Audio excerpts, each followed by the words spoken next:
Kali ini kita akan membahas tentang aliran-aliran dalam filsafat pendidikan dasar oleh saya sendiri, Nurul Fadilah, dari Prodi PGMI 3B, Unisnu Temanggung. Kali ini kita akan membahas dua aliran yang ada pada filsafat pendidikan dasar. Yang pertama, aliran perennialisme. Yang kedua, aliran eksistensialisme. Aliran perennialisme.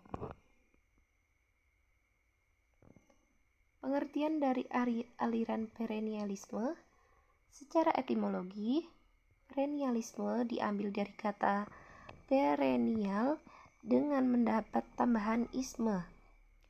Perennial berasal dari bahasa Latin yaitu perennis yang kemudian diadopsi ke dalam bahasa Inggris yang berarti kekal, selama-lamanya, atau abadi. Sedangkan tambahan isme di belakang mengandung pengertian aliran atau faham. Jadi, perennialisme bisa didefinisikan sebagai aliran atau paham kekekalan. Perennialisme tentang pendidikan. Yang pertama, filsafat perennialisme dalam pendidikan lahir pada abad ke-20. Perennialisme lahir dari suatu reaksi terhadap pendidikan progresif. Yang kedua, perennialisme menentang pandangan progresivisme yang menekankan perubahan atau sesuatu yang baru.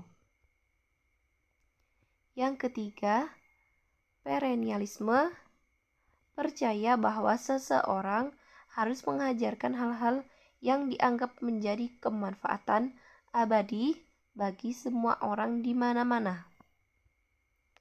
Selanjutnya yang keempat, tentang pendidikan aliran ini memandang pendidikan sebagai jalan kembali atau proses pengembangan keadaan manusia sekarang seperti dalam kebudayaan.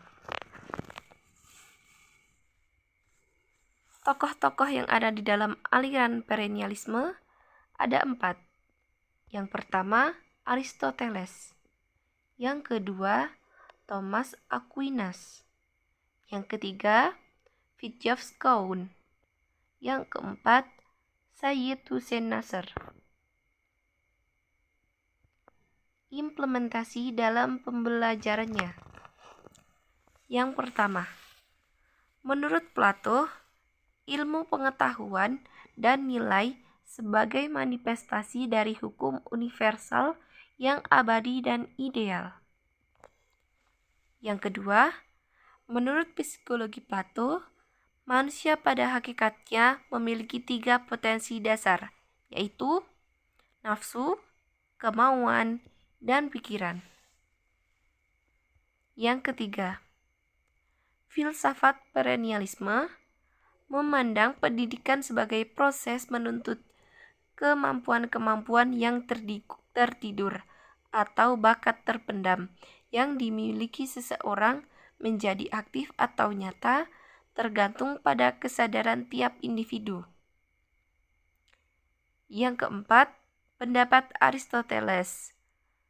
Aristoteles berpendapat bahwa orientasi pendidikan ditunjukkan kepada kebahagiaan.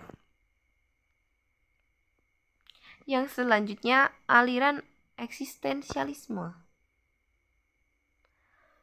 Aliran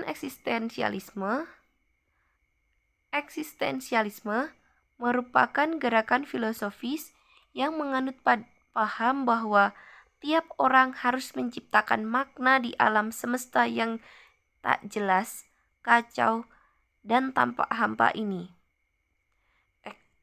Eksistensialisme berasal dari kata eksistensi dengan akar kata ex atau keluar dan sistensi atau berdiri atau menempatkan yang berarti berasal dari kata sisto Oleh karena itu, dapat disimpulkan eksistensi diartikan manusia berdiri sebagai diri sendiri dengan keluar dari dirinya. Eksistensialisme dalam pembelajaran ada 3. Yang pertama ada pengetahuan, yang kedua ada nilai, yang ketiga ada pendidikan yang berisi tujuan kurikulum itu sendiri, proses belajar mengajar, dan peran guru. Sekian dari saya. Terima kasih.